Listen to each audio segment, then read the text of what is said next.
Selamat pagi kawan-kawan. Alhamdulillah kita dah dapat kesan kita punya troopers, breeders.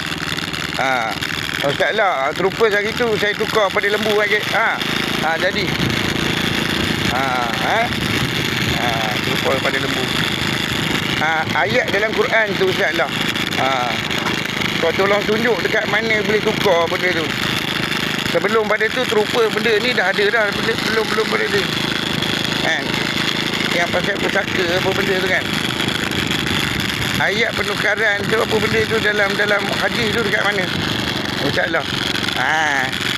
Saya mau tahu sikit lah kan, kita ni tak reti lah kawan kan, kita ni tak faham lah apa you cakap kan, you cakap boleh tukar kan, itu sudah tukar lah.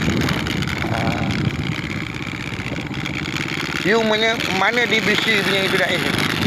Dia punya itu kelompok. Itu kitab yang kat. Mali saya mau tengok lah. Saya dalam kerja saya mau batai itu NGO itu pendaftaran itu mahkamah punya kawan. Mahkamah punya kawan. Kan? Insya-Allah. Angkat mana? Oi. Woi.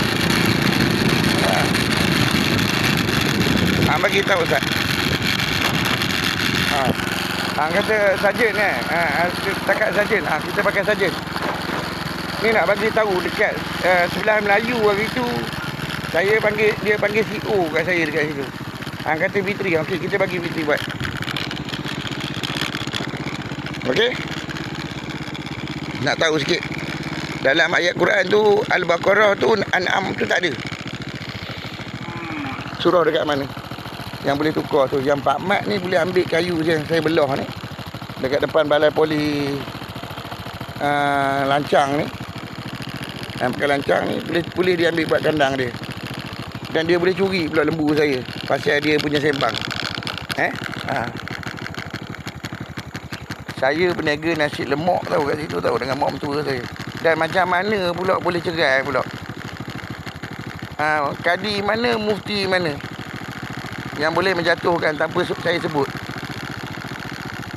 Dia tak pergi mengadu, awak tolong pergi mengadu untuk dia. Saya nak mengadu kepada kerajaan untuk siasat Ustaz Allah.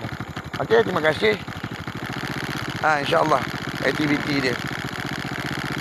Okey, aktiviti dia connection. Nak minta SPRM siasat semua. Account bank dia. Okey, terima kasih. Kita jumpa lagi next video insyaAllah.